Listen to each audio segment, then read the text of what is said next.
Hello everyone! Meron niya kaming bisita dito sa bahay namin. Siyempre, hindi mawawalang inuman dyan at konting tsikahan. Nung natapos na ang inuman guys, nagyaya nga sila kumain ng ramen dito sa local area namin. Aba guys, kung gaano po kalaki ang naserve sa akin, ganun po kalaki ng bunganga ko. Charot! First time nga namin na-try itong ramen restaurant dito banda sa amin. Siguro nasa 10 minutes walk lang naman.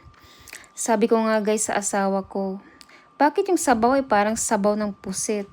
Pero guys, na-loading ang asawa ko nung tinanong ko siya. Hindi niya pala alam ang adobong pusit. Ibang pusit ang iniisip niya guys.